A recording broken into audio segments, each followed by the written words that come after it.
Coming in. Coming in. Here we go. Hi, everybody. It's Maria from What's the Story with Maria. How's it going? I am beside myself tonight. Can you believe that Richard, yes, Richard Skipper is here in the studio of What's the Story with Maria. I am so happy. We have so many. We were chatting for a good 45 minutes before we even started, and we're just going to go and go and go. So let me please say hello to everybody. Jessica Crugnali, hi, sweetheart, has joined us. Ed Kutu of Blade Salon in Old Westfield, Connecticut. My friend Jason Peck has joined us. Jeannie Craig, it's going so fast. Manny Soto, David Downs, Jackie Fornatel. Hi, Jackie. You know Richard. Yes. Belle Parker. Who did I know? I missed someone up there. I saw someone fly by. Leo Rodriguez. Hi, Leo. Janet Betta. Okay, good. So we have our buddies are coming in. So you have just landed at What's the Story with Maria. We are go through Armed Radio. Armed Radio is our mother station, and armeddigitalmedia.com. So if you are listening on your computer and you just want to listen, you can just type in armeddigitalmedia.com, and it's a live stream. All these shows, one after another, go live. And then, of course, it goes into podcasts. That's Spreaker.com, iHeartRadio.com, and now Spotify. Every single episode of What's the Story with Maria, if you type that in, this is episode 59 is on Spotify. So when you click in 59, you're going to get the legendary, as I told him he is, Richard Skipper. Richard, I cannot thank you enough. Thank you for making the it's trip. funny, you and I were talking before. I didn't realize this was episode 59. I Oh, told you is that a I'm good into number? numerology. Yeah. And, He's teaching me some tricks. That means it's a 14, and 1 is a 5, and 5 is a lucky number for Okay, me. so go back and tell me that again. So because it's 59. 59. You add the 9 and the 5, Which and would make it becomes 14. Okay. And then you add the 4 and the 1, you get it to a single digit. So it's a 5. you'll have to give me a thing. I will give you that. A And lesson after. everyone's going to think I'm really out there. No, we love this stuff. But I came to New York on the 5th, August 5th of, exactly 39 years ago. So he was telling me that you told me that you picked a date. You were born and raised where? I was born in a small town called Conway, South Carolina, Okay. which is the gateway of Myrtle Beach, South Carolina. It's just outside of Myrtle Beach. I grew up on a tobacco farm. Wow. And when I was 13 years old, I was reading the book, The Magic of Believing. Tells you the kind of kid I was. I love it. So in the book, it said, set your mind on a goal like a homing pigeon and go after that goal. And I closed the book and I went in and I announced to my parents. How old were you, 13? I was 13 years old, that 5 years from that day, I would move to New York. Wow. And of course, my parents. When's what are you, because that's a sign that does that. Are you a Libra? I'm an Aquarius. Oh, okay. Yeah. I have a lot of Aquarius in my life. But my parents, of course, they looked at me like I had 4 heads. Oh, did they? They thought I was crazy. Had you performed yet? I had performed with a local theater company called the Theater of the Republic, and I was awful. I mean, when I went to my first audition, if you want to hear this story, yeah. I went to my first audition, and they were doing MAME, and I have to tell you the truth, I didn't know the difference between MAME and Maine. I mean, I was a farm boy, right? But I heard that there was a role in it that I might be right for. So I went into this audition. They said, "What have you prepared for us?" And I said, "What do you mean? What have I prepared?" And they said, "Well, obviously you sing." And I go, "No, I don't sing." And they said, "This is a musical." So I got up. You didn't know much. I didn't know. I didn't know. I was green. Wow. So I got up. I sang. One of my favorite television specials was Rodgers and Hammerstein's Cinderella with Leslie Ann Warren and Stuart Damon. And I knew this, A Lovely Night. Again, tells you the kind of kid I was. Yes, I love I sang A Lovely Night, and Joe Greer, God bless him, who was the director, said, "Don't call us, we'll call you." Really? And in those days, think back to 1973. Think of not having cell phones and other Of course, devices. I remember. One phone that was a wall phone that was in our kitchen with a long cord. I sat by that phone for 2 weeks waiting for the phone to ring. I would not let my family use the phone. I said, I'm going to get this phone call, and that call never came through. Then Molly Griggs, this name popped into my head. Molly Griggs, who was playing Mrs. Upson, saw me in school. She was a teacher's aide. She said, "Are you going to the rehearsal tonight?" And I said, "They didn't call me." She says, "Well, show up anyway. And I did. I showed up at the first rehearsal, and I was there before anyone else arrived. And when Joe Greer got out of the car, he said, Ricky, I was Ricky Skipper in South Carolina. He said, Ricky, what are you doing here? I said, I love did that. you lose my phone number? And he said, I'm sorry to tell you, there's nothing in the show for you. Wow. But you're welcome to stick around. So they're giving away sides. And for those of you who don't know what a side is, it's the script that only has your part in it. Right. So they're giving out the scripts. And there was a walk-on part. 2 lines, sign here and only 13. Those were the 2 lines. And someone said, give it to Ricky Skipper. And I got the part. And I felt like I was the star of the show. I was so happy to be able to walk on that stage and say those 2 lines that, I mean, I tear up thinking about it. It was just such an emotional thing that my foot was in that door. And I didn't audition for anything for quite some time. But 2 years later, when I auditioned, I got a featured role. And the what was the show? The Unsinkable Molly Brown. Wow. And no, I was not Molly Brown. No, I was Roberts the butler.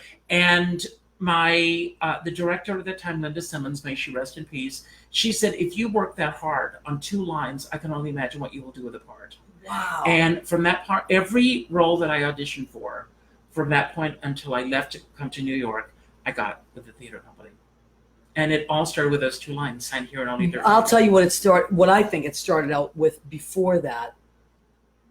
You showed up even though, like that woman, that Molly, what was her name? Molly Griggs. Molly Griggs said, show up anyway. Mm-hmm. You showed up anyway. Mm-hmm. And Woody Allen says 90% of success is showing up. Is showing up. Showing up. And it's interesting. And that you say never that. know. I saw an interview just a few years ago when William Shatner was on Broadway with his one-man show. And he was being interviewed, I think, on the Larry King show. And Larry King said, what do you attribute to your success? You're doing the Priceline.com commercials. You've got this one-man show. You have a new book out. You're busier than you've ever been. And he said, I get out of the house. When you think about this, here you are. I have to tell you all, you have this wonderful little apartment. Oh, which thank I you. am in It's a love little with. crazy in here, but I love it. But I love it. Look at the stars on the back wall and the tchotchkes and everything. Yes. I love the feel. It feels like home. Oh, thank you. I mean, I just like it to make me happy. But, when you walked in here, you liked it right away. And I said, I almost wanted to apologize. I said, I know I'm like a little kid. And you said, well, so am I. This is what my room, my office is like in my Yeah, house. it's like. But the thing is, you can stay ensconced in this room right here, and you can order with Grubhub. You can order any type of cuisine you want. Right. If you I'll get you on a little more. you're looking, for whatever you want. Beyond sexually, you can find online now. Anything you want, in the world. Netflix, anything you want in the world. You don't is have right to leave here your house. within the confines of this house, and people are not getting out anymore. I And then know. when they are out, one of the things that drives me crazy, I was listening to your show 2 weeks ago when someone was talking about going to the auditions and how all the young kids are on their phones now. Yes. And they're not connecting with one another. Yes. I think it was Kate Greer that was talking. She said they're still there at the Equity auditions, but they're on their phones. They're all on their phones now. Yeah. And I'm so glad that we did not have that. Because that is people are not present anymore. Well, you know what? That's another reason why I love doing this show, because I'm a big talker, and anybody that knows me knows that I'm always talking, and I love conversations. I'll strike up a conversation with people on the subway, on the street, in a store, because I love to converse. And I feel like one of the things I love about the show is that we actually have conversations, and then they continue with our audience, which I'm going to pull them in a minute. They continue with the audience. People ask questions, or they get involved, or later on they comment, or then they find someone and they go to your Facebook page, and then the conversation continues. And afterwards we eat, and then we keep talking. And you and I talked I mean, it was wonderful. But and I don't want to get political, but we are also so divided right now. Yes. That if someone has a different way of looking at things, and I truly believe that everybody is where they are for the most part. Right. There are exceptions. Yeah. Based on everything that brought them to that point. That's a great way to look at it. And their needs and how it affects their life. And most people operate out of fear. Yeah. Most people, most people make the decisions that they make on a daily basis based on the fears of what may happen to them instead of what could happen to them. Right. And if that makes sense to you. Yeah. What is that saying? There were more. We worried about things that never. We spend 80% of our time worrying about things that will never happen. Mhm. You know, and it's true. You know, like so it is about staying in the moment, because I also believe that it really is about staying present, trying to say what, like we talked about, doing the next right thing. I've talked about that a lot. That's what I do, because I'm also, believe it or not, someone that I do get very overwhelmed with fear, or like, well, I'll do this when, I'll do this when, I'll do this when. We talked about that too. Or maybe I'll get to that after I get to this. And it's just about really putting one foot in front of the other, you know, but we do get a lot accomplished too. Like I want to, Mhm. you know, because we both talked about we want to get more stuff done, and we do get a lot done. Now let's just talk, because a lot of, I told you, everyone I've ever mentioned, you two, knows you. Well, But we have a big audience out here on the radio. There's we go across the country, and we also we go across the country live. We reach about 3 million people live, and then it goes into podcast. We have the potential to reach another 15 million. Mhm. So there are people that don't know Richard Skipper. I would put you under you're an entertainer, Mhm. right? First and foremost. First and Yes. foremost, you are under the entertainment category. I also know you do a lot of things that are not just you. They involve a Mhm. lot of people. You also are an interviewer, right? That's right. I've seen you interview, and celebrities, people that are doing cabaret shows, all the way up to, you know, big time celebrities. So what would you, if someone didn't know you and said, hey buddy, what do you do? Everything. You name it, I do it. As I said before, I'm first and foremost an entertainer. That's what brought me to New York. Right. And it's interesting what life presents to you. I mean, you've known me a long time. Yeah. For those of you who don't know me, I performed for 20 years as Carol Channing. That took me around the world, Vegas and Atlantic City, and cruise ships and all of that. And I performed for a brief And moment. you also met Carol Channing, didn't you? Well, Carol and I became very good friends. Wow. I stayed at her home. Amazing. There's a great documentary, Carol Channing, Larger Than Life, which I'm in. Really? Well, that's how I first knew you. Mhm. I first knew you as that person. Great limeade, by the way. Yes, we're enjoying a delicious limeade. Richard and I, we both like a lot of ice Yes. and limes and fruit and all. We're fans of the fruit. So that's how I first knew you. I was like, oh, that's that Carol Channing. Mhm. Oh, wow. Okay. But then you didn't just do that. I won't say you morphed, but you were very fluid in how your life just went from one thing to another to Mhm. another. And it was it Well, seemed seamless, but I've reached Was a it out point of in my need? life. Well, everything's out of need, I Yeah. think. But I reached a point in my life where I put it out there, and either you're going to like it or you're not going to like it. You're going to take it or you're not going to take it. I get calls from people. In this business, as you know, in the cabaret world, the lines are blurred between who the audiences are, and who the performers are, and who the press is, and who the critics are. yeah, that's a very And- good point. I never thought And of that, but everybody, you're right. everybody is really in this. Forgive me to my cabaret friends. We're all swimming in the same cesspool, and we're all trying to climb out to the top. Mm. And I love what Sarah Rice, who is a phenomenal performer, says. She says, "For God's sake, we're all fighting over a chicken bone." Right. And you think about, no, it's true. You think about this person getting this job and that person getting this job. And I've reached a point where if it's meant to be, it's meant to be. Yeah, it's so funny. I've never thought along those lines from my own life, Mhm. but only because I think I don't fall into the ingenue category. I don't fall into certain categories where I would be competing with someone else. I kind of I'm more of a comedian type, but, and then I fall into other things, but I always would compete with myself. And we talked about this, but I can see where that would happen to a lot of I'm going to people tell in you cabaret. something, and if you're all listening out there, this is the God's honest truth. My phone doesn't ring. People are not calling me saying, we want you for this job, we want you for this job, we want you for that.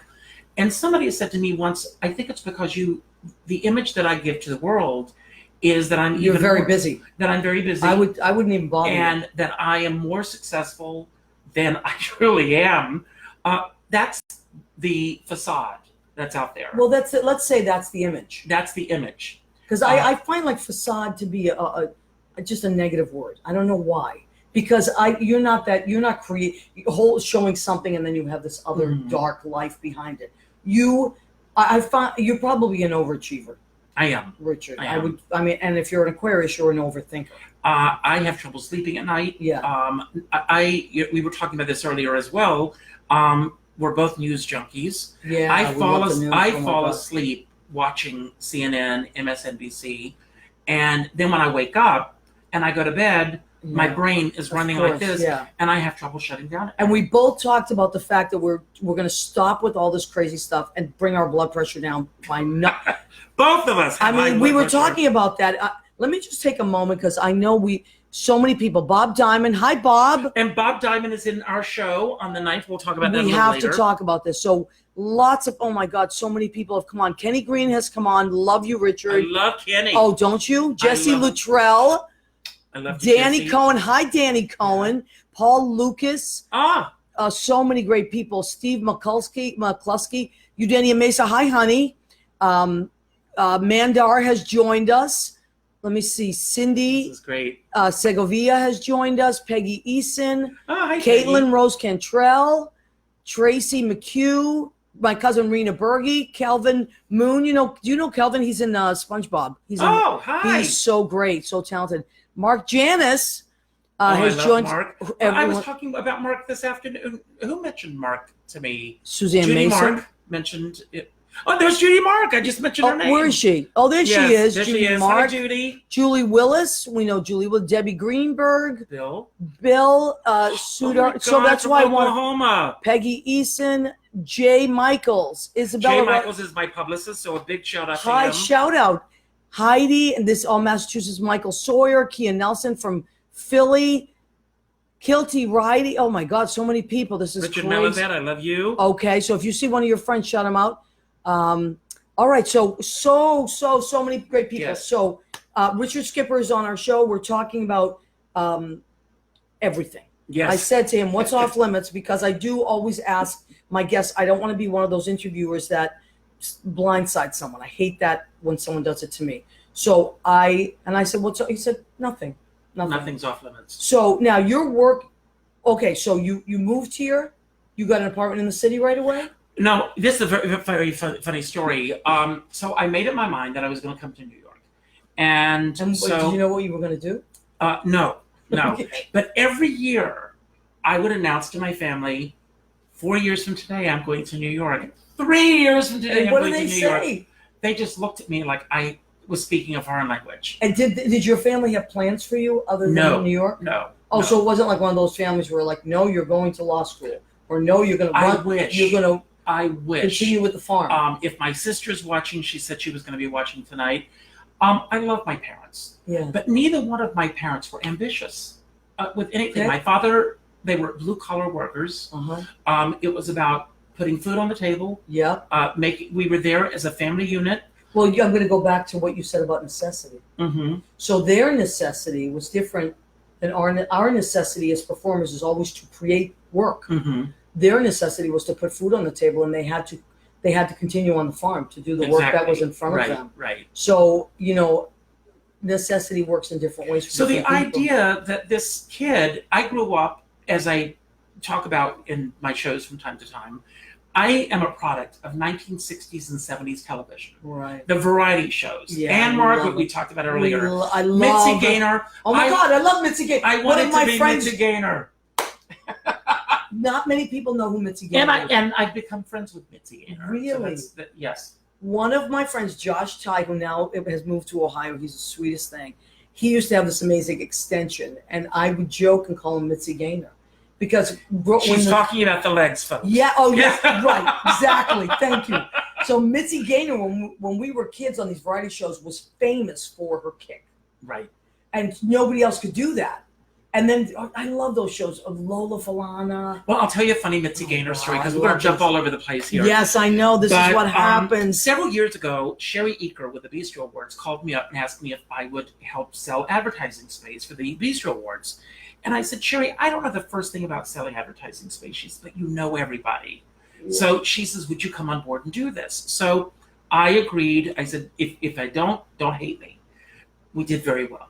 We had a 75-page booklet with ads. Wow. And Sherry was very happy. But during this time, they were giving a Lifetime Achievement Award to Elaine Stritch. That's another show. Yeah, I can But imagine. Sherry wanted to give another special award. And I said, why not give it to Mitzi Oh, Gaynor? God. And she said, Mitzi Gaynor? Why would we be giving Mitzi Gaynor a Lifetime Achievement Award? I said, Sherry, everything that Cabaret is stems from those specials. Yeah. Stems from the work that she was doing in Vegas. She's going to be performing at Feinstein's. This was years ago. I was say, geez. And she's going to be making her Cabaret debut at Feinstein's. If you can get her, it's a win-win situation. She said, we're not going to get Mitzi Gaynor. I said, let me see what I can do. I made a few phone calls. So this was before you knew her? This was before I knew her. Wow. So I made a few phone calls. But you see what you did? Again, you set a goal. Yes. You said, I'm going to do it, and you did it. I did it. That's amazing. So I made some phone calls, and I got Mitzi Gaynor.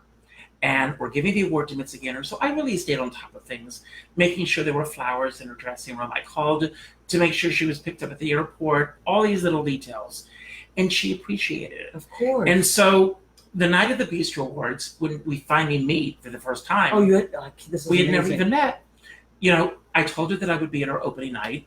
I went to our opening night. A year later, sounds like I'm dropping names, and I apologize. No, I don't get that from you at all. But a year later, I go out to California to give for Carol Channing's 90th birthday. They're having a big 90th birthday celebration. I'm in the lobby of the Pantages Theater, and I hear, Dollface, Dollface, Dollface. I turn around, and it's Mitzi Gaynor. Wow. She says, what are you doing here? I said, well, I'm here for Carol. She said, do you have a date tonight? And I said, no. She said, well, you do now. Wow. Her publicist said, you're in every picture with her. I was in all the papers. Yeah, but you know what? You were talking earlier about celebrities and that how, because you do know, look, this is not you name dropping. I'm just going to say it. Richard knows a lot of celebrities. He's interviewed a lot of people. You also, I mean, you're connected to so many people that are connected, and you bring people together. You have you are kind of like that lighthouse. That's how I see you, as this very safe. I'm the skipper of the ship. You are. Yes. And people gravitate towards you, and they feel safe, and it's, you know, you're going to have a good time. You're going to be taken care of, and something great's going to come out of that, right? And you're going to meet a lot of people. So why not? Why wouldn't celebrities gravitate towards you? You're not exploiting them. You're not. You're celebrating them. Yeah, absolutely. And that's why I came about with, you know, a lot of people, a lot of interviews will say, how did you come up with the brand Richard Skipper Celebrates? Yeah. And I wanted to be the antidote to what we have in our media now. When you think about what television has become, reality television, every show is about one-upmanship. Someone's going to get kicked off the island. Someone's cupcake is not as good as the next guy's cupcake. Someone's dress design is not as good as a singer. Right. You know, and my skin crawls when I watch shows like American Idol, and they say things like, well, that's too cabaret. Like that's a put down to someone. And, you know, we've reached a point, I've always said that I think the biggest disservice that happened to the entertainment industry is MTV. And the reason I believe that is because an entire generation grew up only watching what was fed to them. Right. When you've got TV shows and networks, entire networks, that are geared to a very specific demographic, if you're not exposed to it, you don't know anything about it. Right. And I try to be aware of everything that's out there. Now, one of the other things that I've been trying to do on the show and bring people in that are doing live performances, because I'm a big fan of live performance. I think there's no substitute for it. I do believe we should record as much as we can of these amazing performances. Oh, absolutely. Because we have to archive them. However, there's nothing like sitting in a dark little club and witnessing something that's... Well, Carol Channing, once again, she used to say that in order for a show to succeed, you need people from different walks of life. You need a doctor and a lawyer and a housewife and a student and a teacher, all sitting together in the dark, focused on one thing. Right. Now, we've covered so much ground tonight. I don't know if we talked about this on the air or before. I know. But we talk about people with their cell phones. Right. It amazes me in movie theaters As previews are playing, people are looking at their phones. Right. The credits, the first thing people do is they reach for their phones. When I go to the theater, my phone is off. Yeah. Um, You know what Susie Campanaro says? She does it as a joke on the mic, but she says, "Oh, look at people on their cell phones they're being with other people because." So in other words, it's like you're basically saying, but with your behavior, I don't want to really be here. I went home for last week to visit some of my family members who are very funny people. We literally sat around a table, ate and joked, and it was 2 hours. I didn't even know where I put my phone. Well, I have knew a friend, that's how I knew it was a good party. and when he goes out to dinner, everyone has to put their cell phones in the center of the table. That's great. And the first cell phone that goes off, that person has to pick up the check. Really? So the idea is that you turn off your phones before you sit down at this table to be with your friends. And if he is one-on-one with you and you take up your phone, he will get up and walk out. Uh-oh. Yeah. Wow.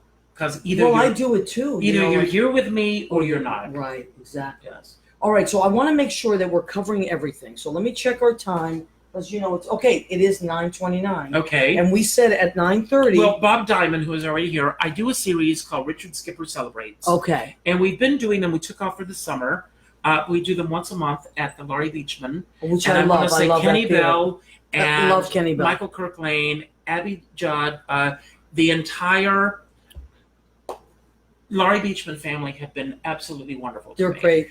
And so I've got this show coming up on the 9th. We're celebrating Black and White Warner Brothers musicals.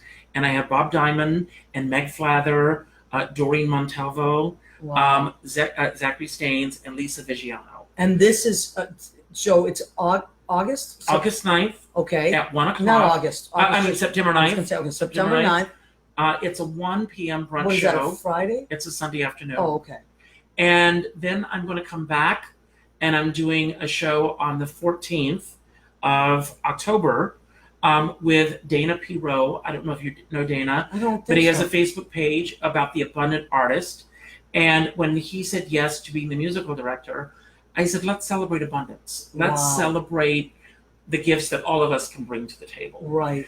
And then I've And that decided there's enough. When I think of abundance, I think there's enough for all of us. there is. Going back to what you were talking about in the cabaret, that chicken bone, Mhm. fighting over. There's enough, Wayne Dwyer, Dr. Wayne Dwyer, who's sadly passed away, Yes. but his whole And I'm a concept, fan. me too, his whole concept was there's enough for everyone.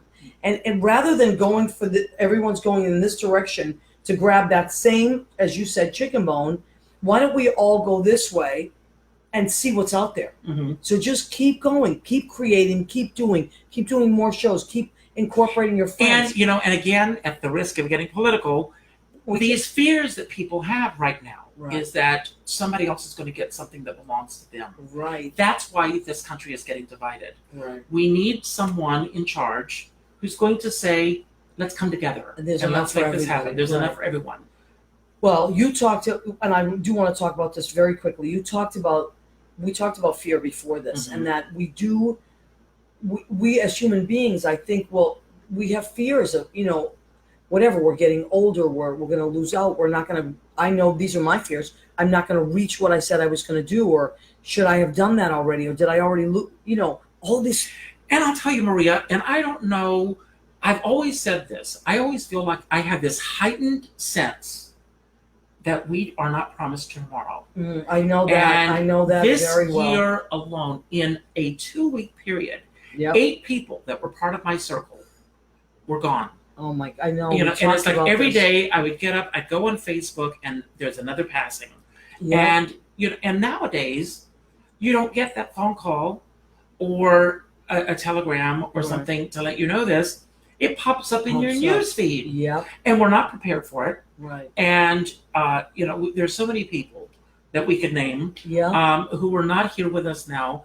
None of us know what tomorrow holds for Right. us. Right. So you've got to get out there and you've got to grab what you can grab, Right. and you've got to share it. Yeah. There is enough for everybody. There isn't. I've always believed that anyway, because even as a kid, I didn't compete with other people. It was my own head, my own goals. It sounds like you did the same Mhm. thing. And so I'm a big fan of that. But I really do believe that. And I love people that encourage other people. Mm-hmm. Those are the best kind of people. Rather than, let's all, like Marcus Simeone is like that. Yes. And I love him so much for that. He's so happy to hear someone else sing. And I want to say something about Marcus Simeone. Yeah, and if he's love listening Marcus. out there, I mean, He's God my favorite bless male him. vocalist, Marcus. Yes. You're my favorite. What he did for Greg Cannell Yeah. in terms of the care that this man devoted to this Yeah, man. I know. And Greg, unfortunately, was an Aquarian as well. I loved Greg, yeah. Greg passed away. Was it last year that he passed away? Maybe or 2 years ago? Yeah. The years just run together in my Yeah, I head. know. But It's almost 2 years. and I think, now- around Christmas. Marcus is getting all this work as on cruise ships and everything. But Marcus brings his friends with him. He brings Sean Harkness. He brings Lena Katrakis. Marcus is one of these. He loves to bring people with him. Exactly. And I admire that. No. See, absolutely. and he always is complimentary to me. Like, it's just very sweet. He's a very sweet guy. I'm going to take a second. So let's just acknowledge some people because I don't want you guys to think we're we getting forgot. hearts. That's a good thing. Yes, we are getting hearts. Okay, so people are putting the events on. Jay Michael put the events on. Thank you, Mandar. Also thank you, Mandar. Put richardskipper.com. Thank you, sweetheart. That's sweet. Linda Marie has joined us. Hi, Linda. Jean Simpson's joined us. She's out in the Midwest. Diane Reich. Diane Reich she is a friend of mine. I have met her through Peggy Eason, who's listening as well. Okay. Diane is Peggy's cousin. Great. She travels from Ohio to see our shows. Really? And Melba LaRose? Oh, yes. Hello, Melba. Hi, Melba. Melba Yes. comes on a lot. That's great. Yeah, so how cool that... So, getting back to the show. So I decided doing. that I am putting the show on hold for a moment because Which show? The the Celebrate? Richard Skipper Celebrate Okay. show, next August 5th, will be 40 years that I came to New York to the Okay. day. And I'm going to debut my own one-man show, I love it. telling my story. I love And, this. And where will we see it? Laurie If Beachman? we, the Laurie Beachman is closed, is dark on Mondays. Okay. So I have a meeting tomorrow with Jay Rogers, Okay. who's working with me on this project. I love Jay Rogers. I do too, and Sweet, our sweet. hope is that we're going to debut it at Feinstein's 54 Below. Wonderful. So save the date, August Yes, 5th, August 5th, 2019, which falls on a Monday. Monday. Wonderful. Okay, so, and would it be an hour-long show? Now, How do I fit 15? this? 90 minutes, 70 minutes, 70 Okay, minutes. and of course there's music in it. We don't know yet. Oh, okay, which would be cool too. I don't know if That it's would be going to be really a cool. monologue, if it's going to be anecdotes that I share with the Oh, I'm audience. so excited. Questions from the audience. It could be anything. I said to Jay when we had our first meeting last week, Well, you said I'm going to write a book. just let's think outside the box and let's put no barriers on anything I yet. like it. And we're meeting once a week for 3 months Great. just to talk, as you and I are doing tonight. Yeah. And when I direct shows, I do the same thing. Like what I love to do is we just go to a diner and we Mhm. have lunch. That's what we're doing tomorrow. Yeah, and we just Westway Diner. Everyone That's where we stop go too. Yes. I can't believe it. We go to the Westway, we just sit and we just talk. And That's I what we're say, doing. look, first we're just having lunch. This is not, and that's what I like. I like to involve food too, because I which we're going to talk about our food in a minute.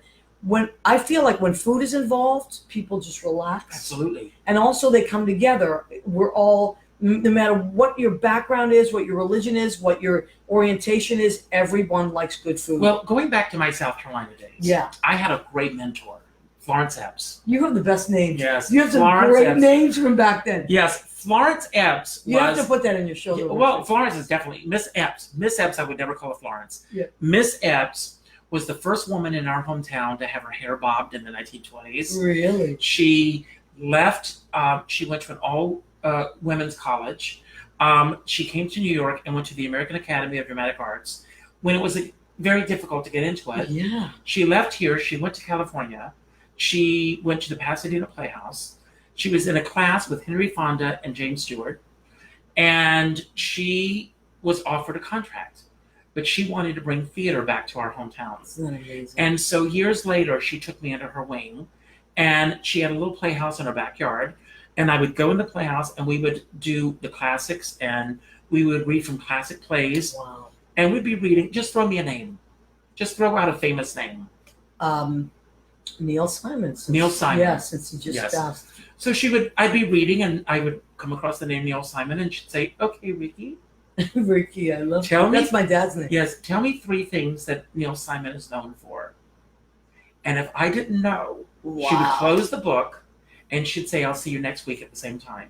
Leave, and I would go to the library. Again, this is the days before Google. I love the I library. would go to the I used to library. spend hours in the library. And I would go into our little theater section in Conway, Yeah. and I would go through every book, and I would look in the index to see if Neil Simon's name was there, and if Neil Simon or ever who it was that I was to know about.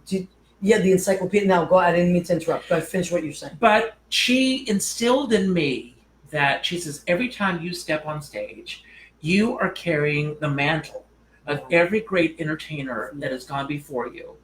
And it behooves you, her word, I love that to word. know who these people were and to celebrate them. Right. And I love artists. I Yeah. love being around other performers. Yeah. I don't feel this sense of jealousy when I'm with other performers.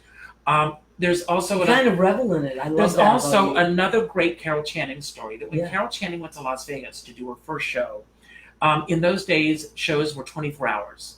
There was a show at 7 o'clock in the morning and 8 o'clock in the morning. Really? Yes. Well, Las Vegas was a 24-hour I town didn't know that. because it was all about getting people to Las Vegas and getting them spending their money. Right. And so at 4 o'clock in the morning, the biggest act in Las oh Vegas my God. was Jimmy Durante. Wow. And nobody wanted to follow him because he was so big. well, that would be 5 a.m. Yes, it was 5 a.m. I Carol can't Channing believe said, it. I'll follow him because she says, all I have to do is to step into the love that he's already created in that Oh. room. And I think about that every time I walk on stage. All I have to do is to step into That's the great. love that those that have gone before me have already created in that space. Oh my God. And that's so great. you just walk up there and you do the best job you can do. When people come to see you, they are there because they genuinely want to be there. Right. I don't know anyone who wants to go and see a show to see someone fail on the stage. Right. What Well, kind of Yeah, I agree. I do think that sometimes because the audiences can be different, and I think if there's an audience full of say actors Mhm. versus singers, actors they take in more, so it can feel like there's judgment. But then afterwards, actors have delayed reactions, whereas singers or comedians are in the moment. But in it's how a they human react. condition that we Yeah. all have to judge other people. Right. It's true. There's, one of my favorite quotes is by Brown, I think it's Browning, who says, "Oh, what power the gift give us to see ourselves as others see us." Because we don't really see ourselves the way that other people Yeah, see us. we were talking about that earlier too. Exactly. And how I saw you and you said, really?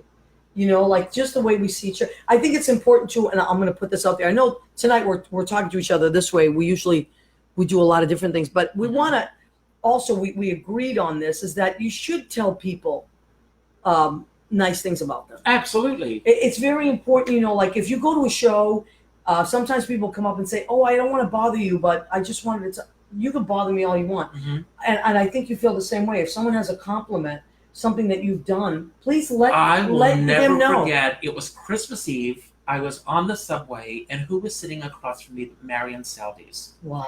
And I loved She's Marion amazing, Seldes. yeah. I had seen her in so many shows. Yeah. And I'm sitting there, trying to look like I'm not staring at her. Right. Do I say something? Do I not say something? Do I say something? So she got off at 57th Street, Columbus Circle, and I got off at the same time. And I went up and I said, Miss Seldes? And she stopped and she said, yes. Wow. And I said, I just want to tell you how much I love you. How wonderful.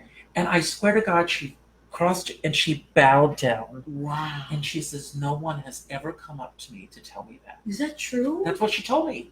And maybe she did that with everybody. I don't know. No, but I'm saying maybe because, she is a woman of great honor and dignity, Mhm. and maybe people were intimidated or thought, I'm not going to bother her. Look, I'm not saying, run up and drive someone crazy, but it's nice to hear things, and people do like to hear that they've Mhm. done good. Everybody does. You work so hard at what you do. The applause is wonderful, and the reviews are great. But when someone comes up and says, or You touched me. yes, You touched me on some level. It means so much. or I went to acting school because I Mhm. saw you in a movie, Mhm. or whatever it Mhm. was. Okay, we're gonna take a quick break because, as per usual, our time is flying. So This is fun. it's so much fun, and I told Richard he has to come back when you do your show or bring Jay. Hello, Mary Elizabeth McCurry. Yes, please say hi to all your friends. And Mary Elizabeth McCurry, I'm going to put this out there, is doing a show at Don't Tell Mama. And I think, is it October 20th that you're doing the show? Yeah, Mary Elizabeth, just please write it, type it in so we know. Type in the show. I put it in my calendar today. I'm definitely going to be at your show. Let's go see each other's shows, everybody. Yes. Let's just do it. Let's support each other. Joe Gullah. Do you know Joe Gullah? We love Joe. How do you Gullah. know Joe? He's friends with friends, and that are. My friend Kate Greer was in one of his plays at the Cherry Lane, and I met Joe Jared in San Francisco, San Jose. I love Joe Gullah. Joe Gullah is fantastic. He never calls, he never writes, but every time I see him, I love it like a Christmas tree. And another thing I want to say about along the lines of what we were talking about that has to do with Joe Gullah, is Joe Gullah is very encouraging to other performers. He will always... And Leo Rodriguez. Leo friended me today on Facebook. Oh my God, you would love it. Leo Rodriguez! We have to say it that way. Yes. Leo is one of the kindest, most encouraging human beings you will ever meet in your life.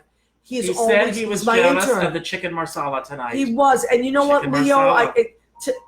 I told him next week I might have Leo. He sometimes will be in the studio audience and run all these things. He's we call him the accidental intern. Oh. Okay, so but he's a playwright and Yes. he's written a musical, so he's just fantastic. Okay, chicken marsala. Do you smell it? It's delicious. Mm-hmm. So what do wait. it's going to be so good. So chicken marsala is with you take the chicken, you dip it in egg, then you dip it in flour, you throw it in oil with garlic. Okay, so you kind of sear it, fry it up a little bit, then you take it out, then you cook up onions and green and red peppers. You throw in marsala, and then you put the chicken back in. You put a little chicken stock, and you simmer it together, and that all comes together. So that's the chicken marsala there. And then I have chicken roasted rice, this yellow rice that I didn't make it from scratch. You can get it. It's an Uncle Ben's. They make great different rices. Me too. And so this is, I don't like to cook too much on the days of my show because the apartment gets really hot in the summertime. So I just, you can just zap that in the. And for those of you who are outside of New York, it's 102 degrees out. Literally, It's hot. It was 100 today. So it might have reached over that. So that's our chicken marsala that we're having there. Now, for salad, we have a delicious Boston lettuce, or you could call it butter lettuce. It's the same thing. So let's say butter lettuce for the sake of. And we have little baby carrots in there. I put chives. Chives I love because if you don't want to use onions, chives kind of give you that similar flavor without that onion smell. Some people don't like onions. I love them, but so carrots, red peppers, celery is in there. And I had already chosen this, and it was fantastic. Peach vinegar. And then I'm going to put an extra virgin olive oil. Now, speaking of peaches, Richard brought me, look what he brought. He's so cute. He brought a pineapple. All right, and you're going to have to tell us that is good luck. Yes, it's good luck. And he also brought peaches, fresh peaches, which he didn't even know I was using peach vinegar in the salad dressing. And for dessert, because we were talking about a couple weeks ago, Vanishing New York, and we both love it, cheesecake. So I got a nice cheesecake. I got it at Trader Joe's, New York cheesecake at Trader Joe's, because I would go to Junior's normally, but I couldn't get there today. I love Junior's cheesecake. I love cheesecake. I do too. Too much. And then I got some nice cherries, Comstock, and there is the cherry. Delicious. It's so funny. There's so many similarities here. Yesterday was, I believe in celebrating every day. That's why I came up with Richard Skipper Celebrates. I love it. And so I get this thing. It's called CheckyDay.com. CHECKI day.com. And every day I get a list of holidays that are celebrated on that day. Oh, really? And yesterday was Cherry Turnover Day. No. So I went to the supermarket last night to find cherry turnovers, and there weren't any. So now you got the cherries tonight. I can't believe it. You see, we're on the same train. So see, but because you're someone that likes to celebrate things. So you actually go and find more things to celebrate. I do. Versus someone that is always looking to excuse my language, bitch about something. Right, exactly. I had this conversation with a young person this week about try to be part of the solution, not the problem. Mm-hmm. Because it's not just young people, it's everybody across the board. Sometimes I find a lot of people, they create their own negativity by constantly looking at what's wrong with something versus what's right with something. Or, okay, great. So this is what's wrong with it. How can I contribute to making it better? Mm-hmm. You know, and as entertainers, we have these great vehicles to do this, to change things, whether it's a stage, whether now, you know, we can use Facebook Live, and we're talking about Facebook as well, using it for good. Well, Shonda Rhimes wrote a book called The Year of Yes, or The Year of Saying Yes. Okay. And where she decided all of a sudden, I'm not going to say talk about your book. yes. I want to talk. I want to say yes to people instead of saying no. Right. And you know, I was at a recent board meeting, and I'm describing an idea, and before I could even get it out, someone on the board says, "We can't do that." Wow. And I'm going, hear what I have to say, and then if you want to say we can't do it, then say don't do it. We are so quick in this country to say, no, that can't be done. I You know, you can't do that. Why? You know, you can't do that. Let's get rid of the word no, right. and let's start saying yes. Or even if we say, well, let's talk about that, or let's Mhm. think about that. Let's stay open to that idea. And again, you know, my whole life, as we've been talking about tonight, I think outside the box. Yeah. It's like, you know, what can I do? What can I do to get from point A to point B and beyond that?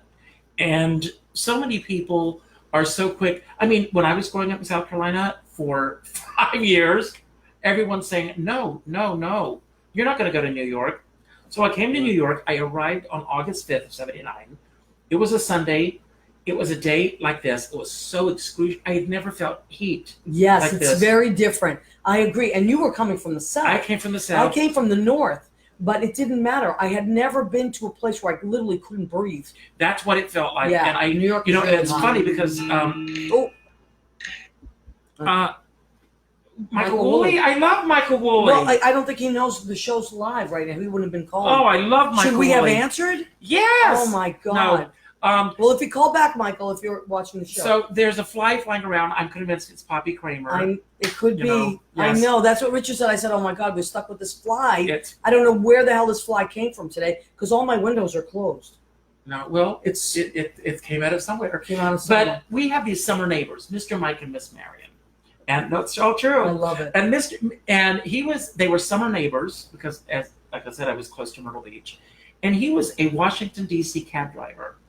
And David Johnson, if you're out there wherever you are, interesting long story about him. He was supposed to pick me up at the airport, and that morning I called, and he said, "I'm not going to be able to pick you up at the airport." And what I'm about to tell you, I swear on every ounce of my being that I'm telling you God's I honest believe truth. you. So he was not able to pick me up at the airport. And so Mr. Mike and Miss Marion went to the airport with us. And when they found out that he was not going to be able to meet us at the airport, Miss Marion went, "Oh my God, I'm 18 years old. I had never flown before. I had never slept in another bed other than staying at my grandmother's house. Wow. I had $500 in my pocket, Yeah. which you could, get away with in those days. So they're like, oh my God, you're going to get a cab driver. They're going to know you're fresh off the farm. They're going to drive you all over New York. It's going to cost you a fortune. What you need to do is to take an airport limousine." And what they meant was an airport shuttle. Right. So I get off the plane, I get my bags, and I see limousines, and I go over and I rented a stretch limousine. No. I arrived No. in New York, my first day in New York, and I came in a black stretch limousine. Isn't that perfect? And here I was in New York. But I love that. But again, and then my That father was your entrance. said, "I give you 3 weeks, and you'll be back home." Really? And years But later, those were his fears. well, he said I would never make it in New York, Wow. and it took 10 years. Every phone call, I am not exaggerating, every phone call Wow. ended with my mom saying, "When are you giving this up and coming home?" Wow. and I Very said- interesting. This is my home. I'm staying here. I had a roommate, Bob Kalenda. Again, I don't know if you're out there, but Bob Kalenda, I was paying him cash, Yeah. and this was years later. And I come home one day to find an eviction notice on the door. Wow. He had not been paying the rent, and we had 72 hours to be out of the apartment. Oh, Otherwise, the marshal was coming and padlocking everything. Wow, when and- was that? I'm sorry? What year was that? 1986, 87, Wow, around that's that time. And I remember calling my dad and I said, I need your help. And my dad said, I'll send you a one-way ticket, but I'm not sending you money to stay in New York. Isn't that something? And I said, I'm not coming home. And he said, well, I'm not sending you any money. Wow. And I had to go. I found an apartment on 103rd and Riverside Drive. Wow. And it was a flop house. Bathroom down the hall, drug addicts in the hallway. I stayed there for almost 5 years. Isn't that crazy? Yeah. Well, yeah, we do you do what you have to do. Right. There's no But other way. no matter what, I said I was not going to go back to South Carolina. I was going to stick it out here. And you did. And I did.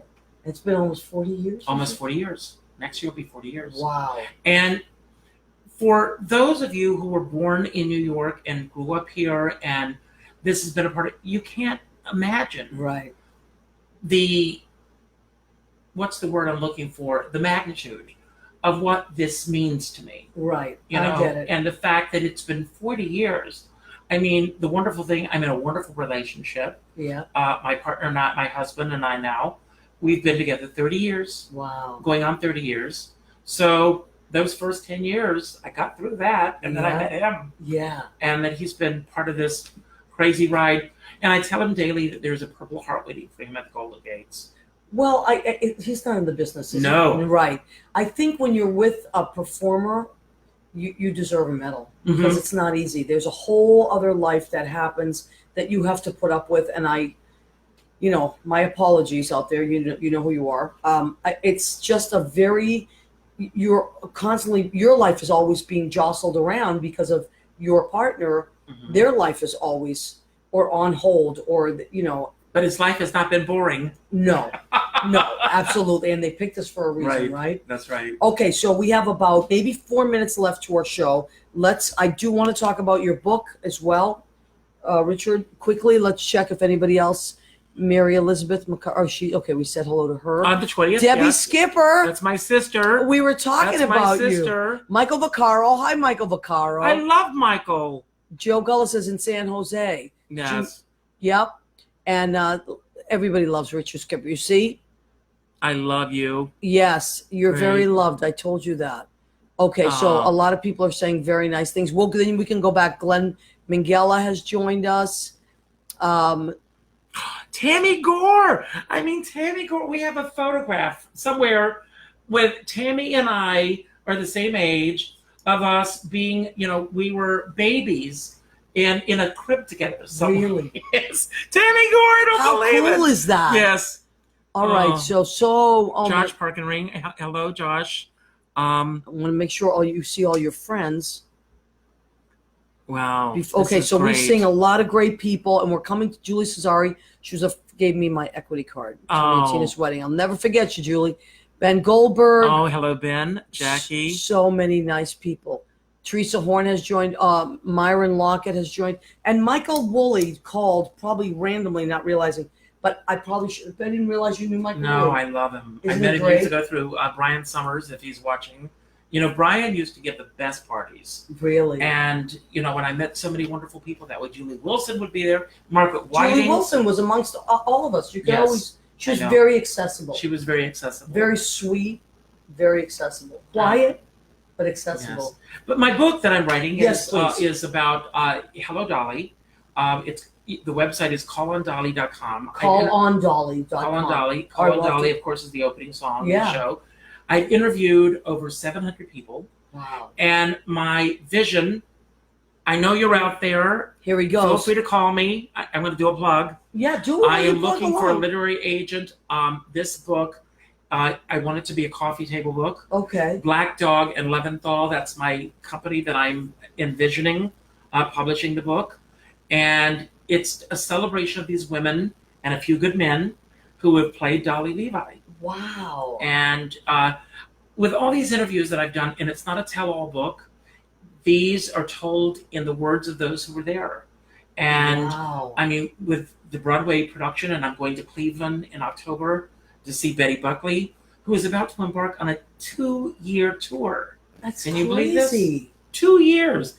Betty, if you're watching, Well, she Yeah. might be. Now, the nice thing about the show is we save the video, and then please, everybody, feel free to share it. What do we got, Jimmy? How much time? A minute. Okay. Well, I want to say one other thing before Thank we you, go. Jimmy. Yes. Melissa Manchester, we were talking about you earlier. One of my I love Melissa absolute Manchester. favorite people in the entire world. Melissa, you need to come and do her show. Oh my God, Yes, Melissa! do her I'll show. cook you whatever you want. She's a great cook. I will cook Yes. whatever, and maybe Richard, you can come that day as well. I would love it. And hang out with us and eat. Okay, so we're winding down. We want to say, Shauna joined us. She's got a theater out in Kansas City. And we didn't even talk about Vanishing New York. Well, listen, we're going to come Next back a million time. times. We appreciate you, everybody, at 9 p.m. Eastern every Tuesday. What's the Story with Maria? Right here on Facebook Live. It goes to armeddigitalmedia.com, which is Armed Radio, and it's on Spotify now, on iHeartRadio. Just Now, type can I say one other yes, thing before please. you go? Go ahead. I end every show by saying, go out and do something nice for somebody else without expecting anything in return. That sounds wonderful. Thank you, everybody. Love you. Mwah. See you soon. Ah!